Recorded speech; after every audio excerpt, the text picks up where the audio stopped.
So I'll just introduce myself and then ask each of you to introduce yourselves. So Mark Nichol from the Nuclear Energy Institute, and I lead our area for new nuclear and fuel cycle work. So Thank you. So my name is Brian Levitsari. I work in insurance with a firm called Locked In. I'm a risk advisor on the energy team out of Houston and one of the leaders on the nuclear energy vertical. And my name is Luis Ortiz. I'm Deputy Director for Commercialization at RPE. RPE is a part of the Department of Energy, part of the federal government, but we do all the crazy ideas. We try out the things in the energy world that could be, most people believe won't work, but we're testing to see whether or not maybe it does work, just so that we don't get surprised by somebody else showing up someplace else in the world with the technology that we said, oh, that'll never work, and somebody does it. So that's the remit of my organization. But I'm a good old-fashioned steelmaker by training, entrepreneur by heart, have worked in the battery industry, but also have done a good amount of project development work. To Stephanie's last conversation, I've done transmission development work in the Northeast, so I know the pains of how those things go. all right, well, thanks. So let's start with let's just sort of start with a baseline on a question here. So the title of the summit, the Gigawatt Race. While there's unprecedented momentum for nuclear, the capital requirements are staggering. From your perspective, what's the single biggest bottleneck preventing megawatts on the drawing board from becoming gigawatts on the grid? So, yep. So in my opinion, it's actually construction methodology. So a lot of folks may have seen a famous pie chart that circulated around on the Vogtle project. And if you are familiar with that pie chart, there was over 2/3 of the total CapEx cost of that project was paid in interest. I mean, literally, Jeff Bezos could have used his American Express Black to finance that project and done better. That is really not acceptable. And if you take that in parallel and try to do that in the oil and gas world, you're going to get laughed out of the room, and they would never accept anything like that. So, in my opinion, we've got to get to where construction can meet with finance. What does finance want and how do they want it? And so if you look at it from a debt and equity perspective, number one, with equity, they are not going to accept, no cash payouts on your investment for 10 years or longer. That's not going to happen. If you get to 5 years, you're still scratching maybe the potential. You really need to get that down to 3 or 4 before they're going to really want to have a serious talk with you. On the debt side, they actually expect to be paid back. And so again, you have to demonstrate the viability of your project, that it's going to have cash flow, and that you're going to be able to meet that debt demand. The good news is, in my opinion, is especially within the LNG world, there are great things that have been accomplished in the construction realm, especially down in Louisiana, with modularization and automation to try to reduce workforce and try to get the construction element of these projects much more in line with the finance element, and I think that's going to make a huge impact. And so I'll pile on top of what Brian was just mentioning, and especially the tail end of that piece. At least from what my understanding is on Vogtle, one of the biggest tragedies there was in addition to what you were saying about timeline, is that they didn't build the next 3, which was the place at which they were actually going to start to get to reasonable costs. That's what I've seen. RPE doesn't do policy. We do advanced technologies towards trying to improve the way that energy get deployed. So we look at nuclear at a number of different things, some of which could apply to this. But also we do work with across the department on a number of interesting aspects of what's happening in the industry. And one of the things they note is the more different reactors you can get on a site, the more cost effective that's going to be, because you have all of that front end learning of what it takes to get a site built out, and then you do 4 reactors instead of 1. That's going to help you get your economics better. And all of this comes from not just modularization, the way that people talk about small modular, but more about, I'll recommend to folks who would like an optimistic view of how you can get projects done. It's a book from a couple years ago called How Big Things Get Done. It's got a very pessimistic look about nuclear. So I'll warn you, if you're a nuclear fan, it tells you some hard lessons about what the history of nuclear has been, which is rather poor, but it gives you a path to get out of it. And I think that big path is figuring out how you're going to do everything that isn't technically interesting, but do it in a more cost-effective way. Or if you want to do something technically interesting, figure out a way in order to get to a modular piece. How do you get modular pieces into your construction process for a nuclear system? I worked in getting batteries on the electric grid. The most cost-effective way that we found to do that was working with Tesla. Tesla's Megapack is a thing of beauty as far as trying to do project development. Instead of having a construction project, we had just a completion project. That's all we were doing, is reconnecting things instead of constructing them. We'd be able to drop 8 of those Megapacks, about a couple megawatt hours each in a day, and turn them on within a day or two after that, because everything is standardized, everything's modular. That type of thing is a way to get you there for nuclear, and figuring out what your Lego block is a big piece of that. Excellent answers. In fact, we've already challenged the premise of this session, which was it's not the technology, it's the capital, and you've just linked technology with capital to show that you can't solve one without the other. So before we get into the other prepared questions, I want to follow up on that, because there were 3 specific things I heard about in terms of how the technology is going to impact the capital decision. One is the initial schedule to begin with. The second, as a link to that, is what the final schedule is if there's schedule overruns. And I'll just put my own note in here that if you go back and look at nuclear project schedule overruns, a lot of the additional cost overruns are directly linked to the cost of additional schedule. What I mean in normal words is that we got the material cost and the amount of labor largely correct. All of the additional costs from the schedule overruns came not just from financing costs, but overhead costs for having to maintain the size. So it's not 100%, but it's a large percent of it. Then the third is that the technology has to enable rapid decreases in the cost of the plant as you continue to build more and more, and you actually have to use the technology to build multiples. So using that as a basis, can you comment on the linkage between technology and capital, and whether any of these new technologies are starting to help solve those issues, or if you see there's things that are missing in that technology piece? Gotcha. Okay, thank you. Yeah, so I'd say number one, I mean, the construction industry has known for a long time that you're far better off taking a little more time on the front end to completely, or as best you can, completely plan, completely design, go, as far as reasonable with that. Because once you start a project to try to get into change orders, that's like the bad word, the bad phrase. That's where you're going to start going off the rails. So that is just a fundamental that the nuclear industry with construction has got to embrace, period. And then as far as technologies, yes, you can gain some economies of scales. You can definitely potentially do some interesting things with financing as well. So for example, we have a client that is working on turning dirt on the first combined cycle gas turbine SMR plant as early as Q3 27. And one of the things they're doing in their model is with the multiple SMRs actually breaking down the ownership structure so they can finance these different modules independently, and then breaking apart the balance of plant, the gas turbine, which to lenders and investors out there, that's a no-brainer. It's been going on for years. That's a piece of cake. So again, construction methodologies, how you finance these projects, these are definitely going to be the game changers moving forward, in my opinion. Well, here I'll tap into a little bit of our technology approach. Is one of the things that we funded.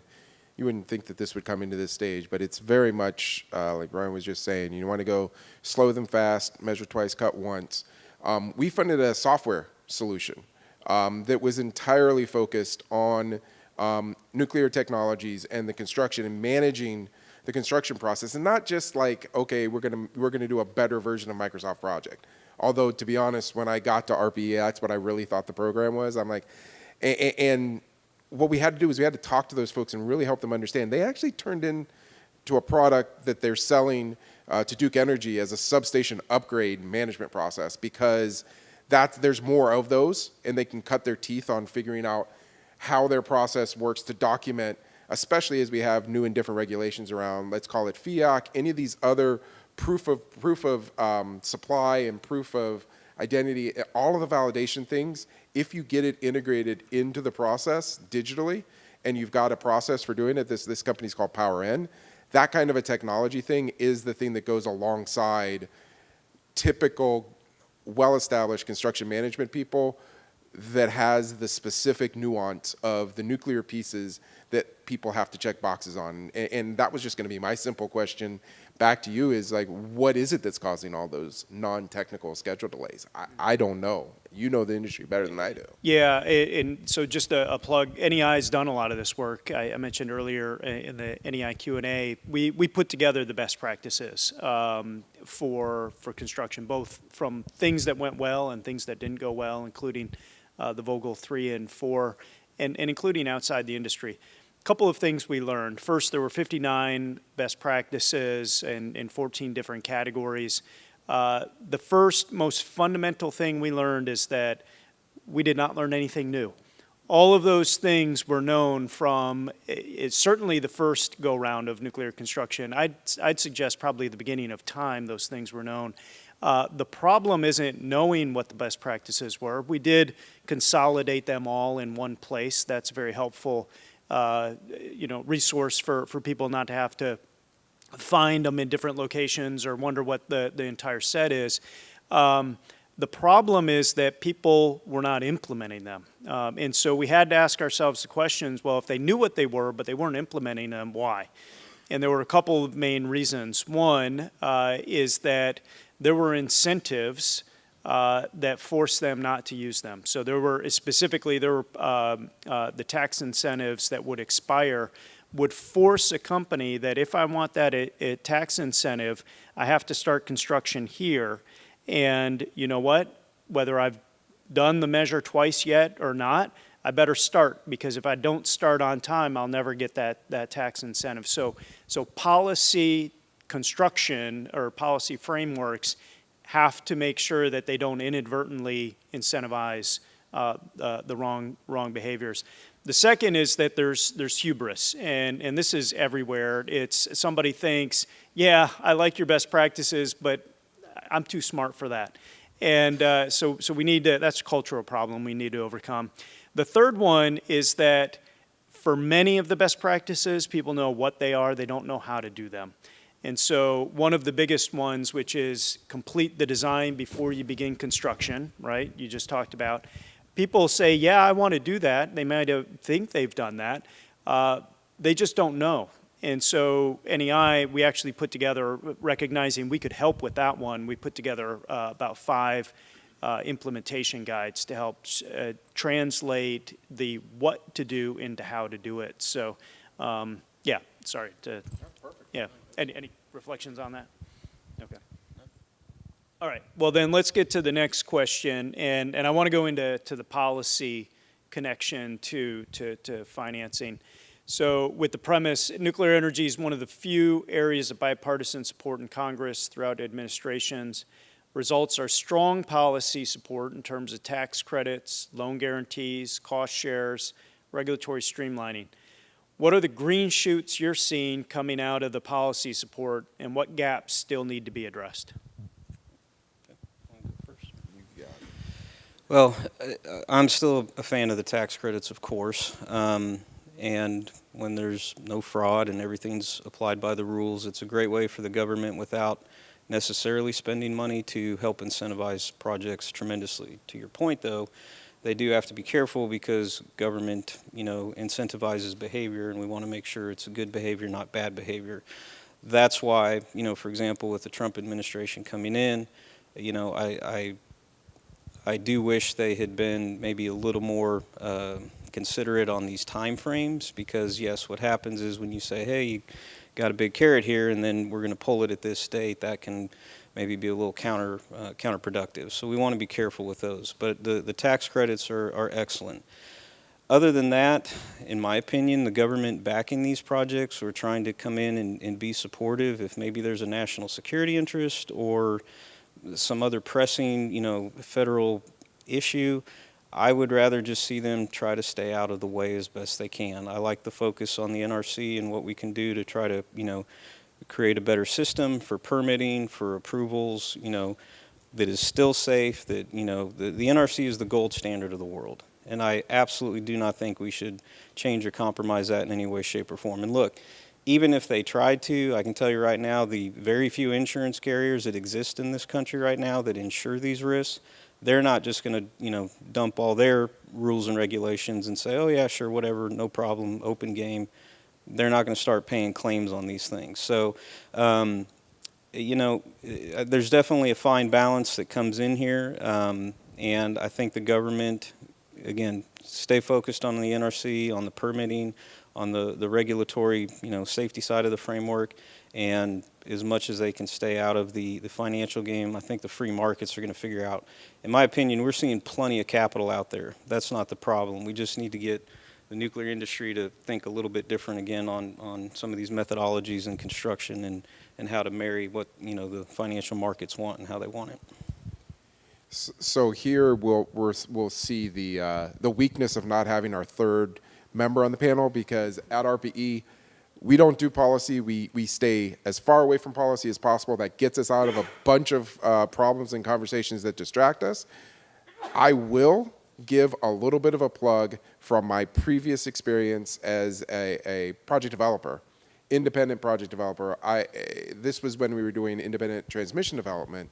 First off, obviously, anything that we can do to promote and help transmission to go along with the deployment of nuclear, that's the way that we get nuclear not just built, but to market, and to markets that are willing to pay maybe some of the best prices for what nuclear's product is. So that's a plug. But also, wherever there's an opportunity to encourage independent project developers to develop energy projects as something to keep the utility industry on their toes. And it's not always that you're going to have a good independent project developer that wants to or has the capability to develop a nuclear plant. But when you see those opportunities, that's something that I think you would really want to encourage, because you start to see people working with private dollars, taking risks on things, and maybe finding out, maybe they'll find something that does work better and adds to the list of 59, they get to 60, right? They add one more to it. But if they don't and they make a huge mistake, it's on the private side. It's not on public money side. So that's a big advantage for these folks, and they need to be able to get those incentives. Now, part of the department that I work in, one thing that we are trying to do as a department is trying to make our department lands available for development of nuclear projects, advanced nuclear projects and otherwise. And I think that's one big contribution that's not explicitly policy, but it is something coming from a government push to try to get these nuclear plants developed. Hopefully, in that process, we'll also have some ability to allow folks to have a little more risk, something that's that has some of the flexibility while still maintaining the most critically valuable aspect of the nuclear industry is the safety culture. I mean, I've spent a lot of time in industry before I was an entrepreneur. Safety culture, just in any business, is the best culture that you have. You'll do things better, faster, and more completely. And I think the nuclear industry's safety culture is its best thing, and it's never going to get lost. All right, excellent, great answers, and I want to come back to this discussion on risk and insurance products. So the fear of the cost overruns, we've been talking, and the schedules delays are the most cited reason for these projects not to progress all the way to final investment decision. So from your perspective, from a financial risk management perspective, what new insurance products or risk transfer mechanisms are being developed to protect investors from construction delays that we've seen in the past? Well, so this conversation is occurring. In fact, we were in London last week. I hosted the first Locked-in Global Nuclear Summit, and it went far better than I could have imagined. And there was a London carrier that brought up on stage the topic of cost overrun coverage, and that they're opening that discussion up right now. Now, what the underwriting is going to look like on that, I wouldn't hold your breath. We're just getting started. But insurance can do a lot. So first of all, nothing is financed and nothing is built until the insurance is in place. And specifically because the insurance market in the U.S. for nuclear is so niche, We are constantly trying to tell people that you've got to get insurability proven. You've got to have these conversations with carriers as early as possible because, for example, there's one carrier right now, American Nuclear Insurers, that issues liability coverage for nuclear risk in the U.S. That is it. We do think that will change, but when and how that will look, we don't know yet. Well, they have only ever issued nuclear insurance to an NRC permitted site. So all these folks that are out there, starting to manufacture modular, mobile components or things that can be moved around, ANI doesn't know what to do with that. And it's going to take regulatory framework. It's going to take a whole new mindset on insurance. And so people may actually be creating things right now that are not marketable, that they're not going to be able to sell, because if you can't cover the liability, you have a real problem. The property is a little bit easier, but it's still pretty tricky. So these are the kinds of problems that we're trying to get ahead of and solve right now in conversations with the NRC and with other folks out there. But back to cost overrun, there is a set of standards, and again, I know I go back to this and people don't always like to hear it, but it's going to come from the heavy industrial, predominantly oil and gas industry. And that is why the insurance project developers have got to have these conversations, because that industry has built more complex stuff in some of the most insane environments around the world for over a century. We've got to start thinking modularization. We've got to start thinking automation. I can give you examples. So there's one group that took the concept. They're taking monopiles that are used for offshore wind turbines. These are, roughly 300 foot long, 30 to 40 foot in diameter. Those are sunk into the ocean floor, and that's how they anchor the windmills. And so they came up with the concept of dropping an SMR into those. Well, those monopiles can actually be manufactured by computer. There's very little physical manual labor, even in the welding, that has to come in. And so, we've got to stretch our brains and stretch our thinking and start to look at these projects from a new perspective if we're going to make them bankable, if we're going to get them from start to finish, or FID.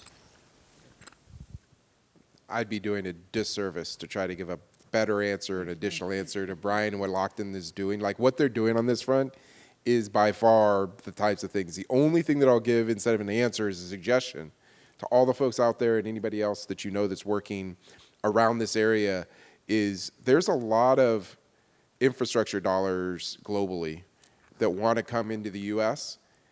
and identifying this insurance aspect. Like, that's an easy path, and trying to maybe convince or suggest to folks, you've got infrastructure money. How about you put it into insurance products for this infrastructure in addition to just owning the infrastructure? How about you kind of help do that? And any new money can also be an opportunity for new innovation in the way people are thinking, because the new money has new ideas, so you might be able to influence their ability to see the value of what Brian was just describing. So that's just a request for folks to kind of get in the game, and that would be one aspect of the game where they can do so. Yeah, and just to add on this, so the federal government, Congress, is introduced something called the ARC Act, Advancing Reliable Capacity Act, and it would provide, they don't call it insurance, but it could effectively act like insurance, where the federal government, if there was a cost overrun, would help to mitigate the impacts of those additional costs. So certainly there's a lot of interest in every quarter. So that sort of gets to your point about how could you help the insurers. It would reduce their exposure as well. So we've talked a lot about costs. We've talked a lot about the financial risk, I'm going to say, on the cost side, because I want to come back to that. We haven't talked much about the revenue, which is at least equally as important. So let's talk about that. We've seen recently big tech, Microsoft, Google, Amazon, signal massive appetite for nuclear power data centers and AI.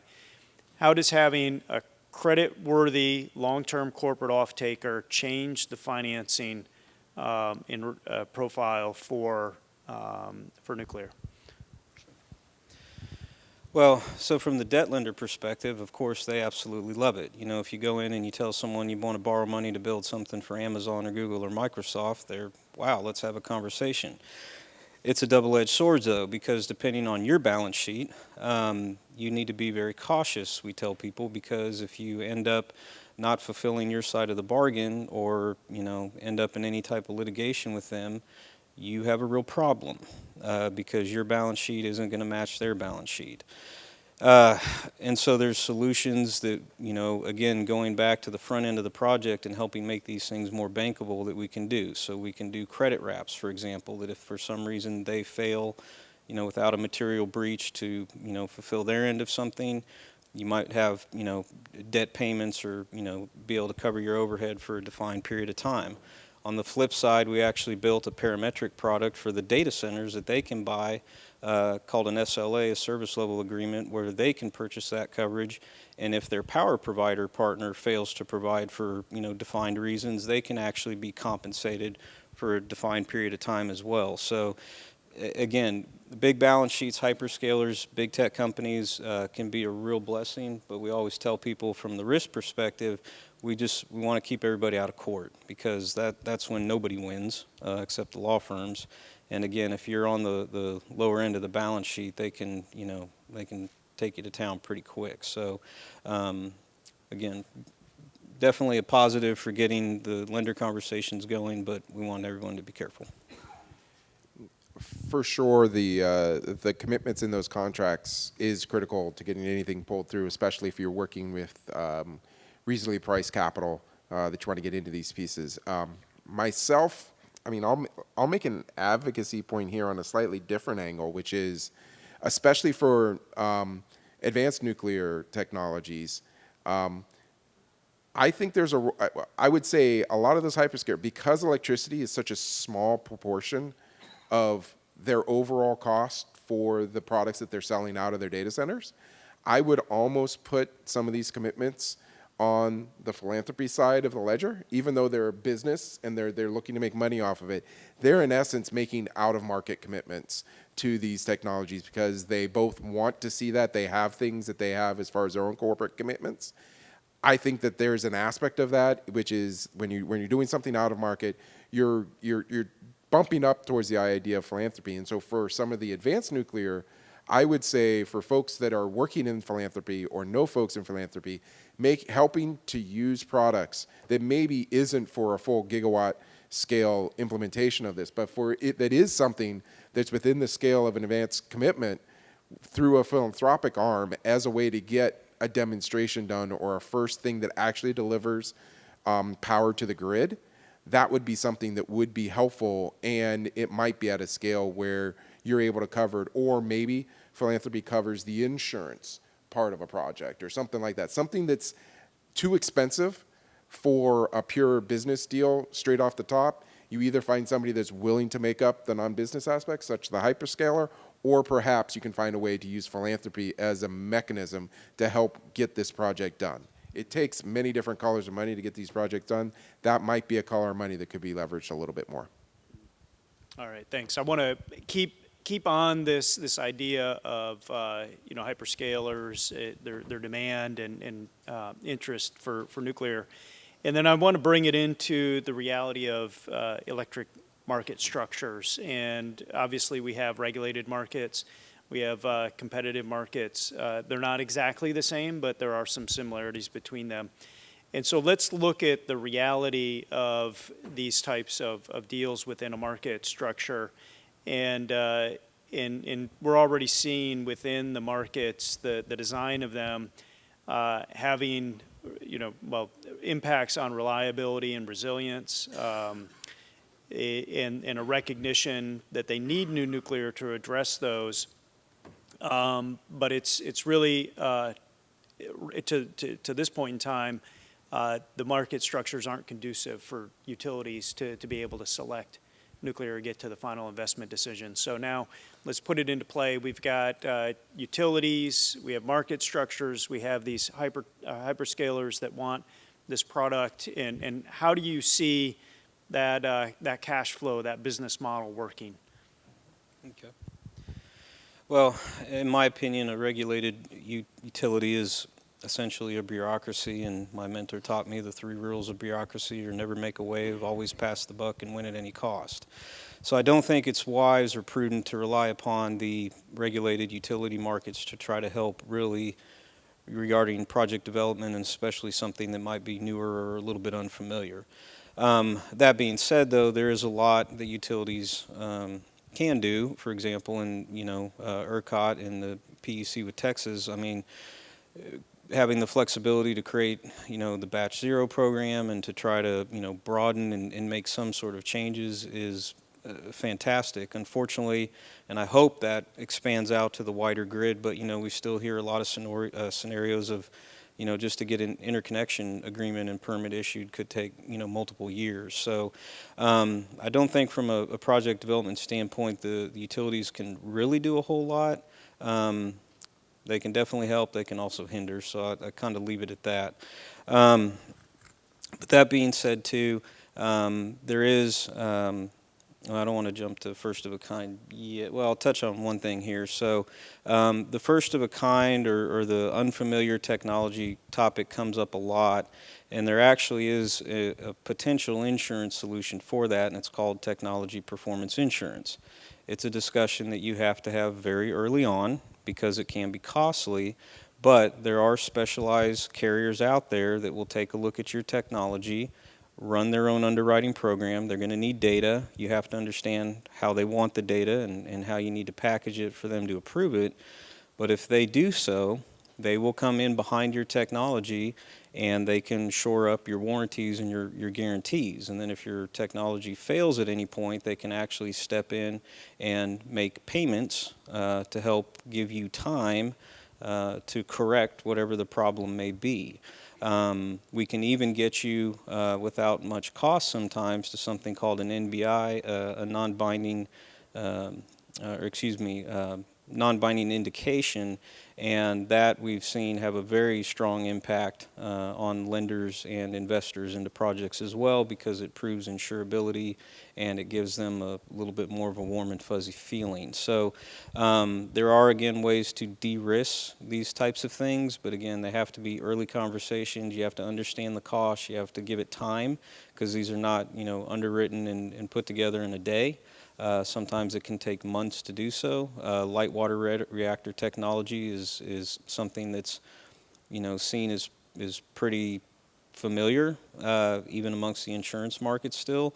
Molten salt, for example, is an example of something that can be touchy. Our firm actually had a project some years ago, and I won't say the names, but there was molten salt utilized. They used the wrong type of storage tank. The molten salt eroded and just disintegrated the bottom of the tanks. There was a major environmental exposure, and then also molten salt can be very expansive. So it was, seeping and popping joints and other components within, the system. So again, the insurance perspective right now is a little touchy on molten salt. So that's why we say, you got to have these conversations early. You got to get ahead of the curve, and if you do so, you might be able to take a lot of that risk off the table and make your project that much more bankable. So when I think about nuclear into competitive markets versus fully integrated markets, that's the first part of what was being asked. If more of the U.S. was like ERCOT, more like Texas, I think we'd have a lot of chance of these competitive markets seeing nuclear deployed. There's a nice mix of what Texas does with its competitive marketplace. It's the combination of the most ruthless energy market, and at times when they've got technological leads, they figure out a way to kind of like jam it all together. These competitive renewable energy zones is the way that they built out transmission out into the Permian. They kind of said, okay, we're going to need this thing. Our system isn't set up to necessarily provide the incentives to get that done as fast as we want it to. So we're going to come up with something for a limited amount of time. We're going to let people bid on it and so forth. So that combination and that flexibility in Texas, if that were true all over the place in the competitive markets, I think they would have a shot. It isn't. I've tried to do this development in the Northeast. That's why I would say I think nuclear is most likely to get deployed the most quickly in vertically integrated utility territories, just because they have enough of the different pieces and they have enough ability to kind of move forward. Even though I started off this conversation, say, trust those independent developers, these type of things. I think that those are the markets where nuclear gets deployed most quickly simply because of how messed up the rest of the competitive markets other than ERCOT. All right, excellent answers. I want to keep following up with that. So we just talked about, deploying new nuclear financially within the existing market structures. There's also a lot of talk about behind the meter, sort of operating outside the electric market structure. So I'm interested in a couple of things. One, do you think that that's realistic? Two, what are the challenges behind that? And then three, as you look at those two different models, in your view, what's the most likely path forward? Is it a one or the other, or is it both? So I'm a fan personally of behind-the-meter development. I'm very glad to be here in Texas where we're encouraging it, and the state's doing everything they can, frankly, in my perspective, to try and promote it. Especially in these hyperscaler scenarios, you look at these data centers, you look at the amount of power, you look at the size, the water, everything involved. If they can come in and they're willing to finance their own resources and not affect the grid, then I'm okay with the free market, coming up with those solutions. On the other hand, I think we will get to the point where, at least a good portion of them may even be able to put power back onto the grid, especially in times where demand response is called for, and they could even, generate revenue from that as well if they do interconnect. So I am a big fan of behind the meter. But then there's also a lot of good reasons to interconnect as well. So I think that this will continue to develop with both applications, and I support both of them one way or the other.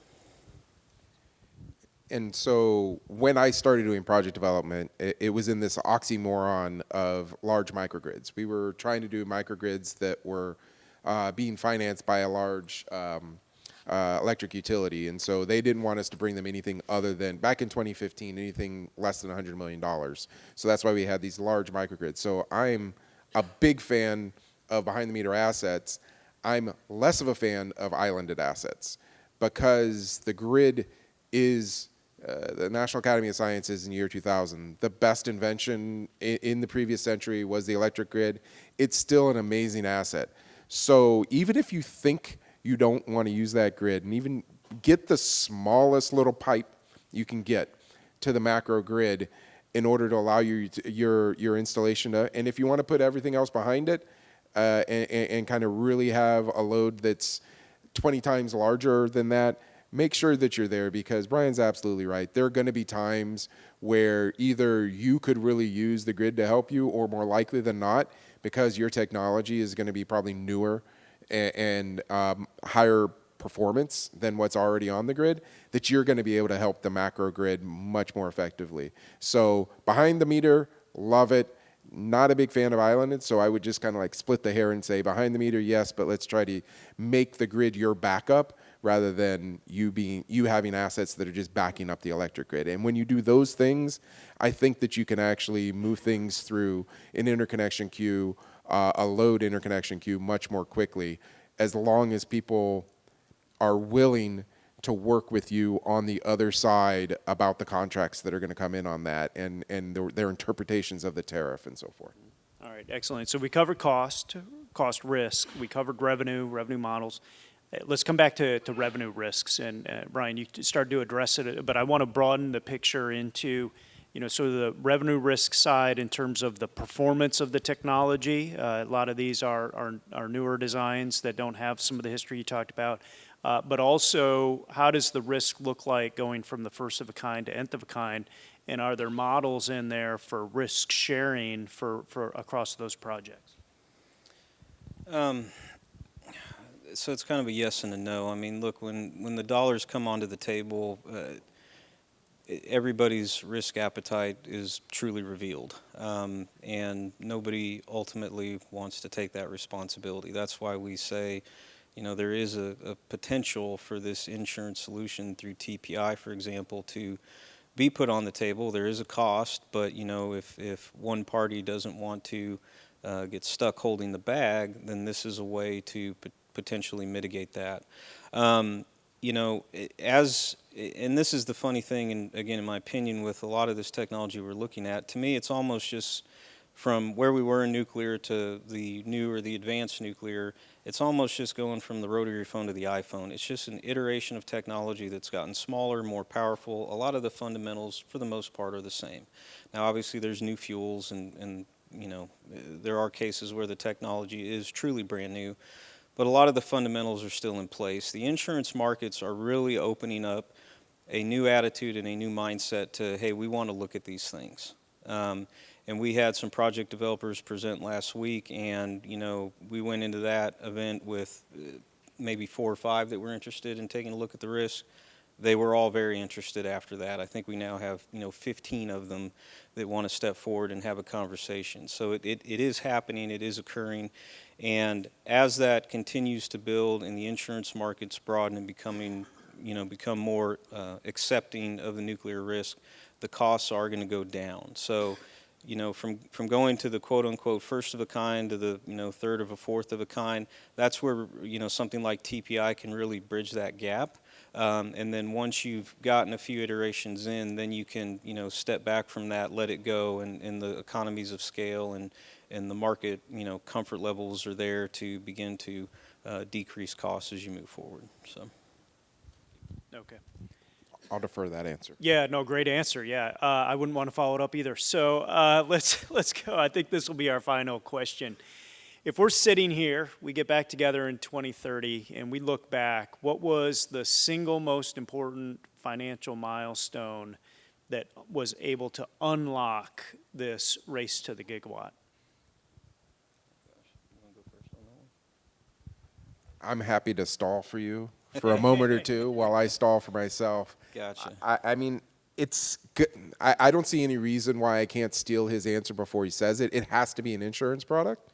I don't know which one it is, but it has to be an insurance product, because that's the thing that unlocks all of the infrastructure money that needs to go into nuclear, are proper insurance to come around it. So I'm not sure which one it is, but it's definitely an insurance product. And yeah, it's probably going to be multifaceted. I mean, you know, again, I don't see a lack of capital in the market. Look, in our economy, if there's a viable project that will make money, you'll find the money.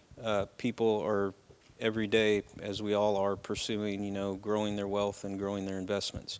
It's not a problem of capital. It's a problem of alignment. We've got to get smarter on the construction. Thank goodness Vogtle got finished and completed, because if that had not happened, I think the industry would be really hurting right now. I've talked to some of the individuals that, you know, were with the primary financiers on that project, and they've got PTSD. I mean, they said, we're taking a break from nuclear, and that's unfortunate, but we're going to get through that. And so I think the future is very bright, and if we get to 2030, I'd like to see the tax credits left in place. I'd like to see people pay a little more attention to opportunity zones, because they're still out there, and those can be very lucrative on the tail end once revenue starts. A lot of people forget about those. I've actually had project developers come and didn't even realize they were in an opportunity zone, and we can actually insure and guarantee those benefits as well.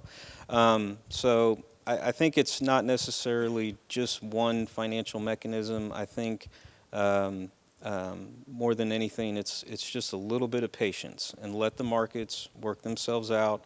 And the government's done a lot, and that's very much appreciated. And you know, keep working on the process, and I think everything is going to take off. Excellent. All right, everyone, join me in thanking our speakers today.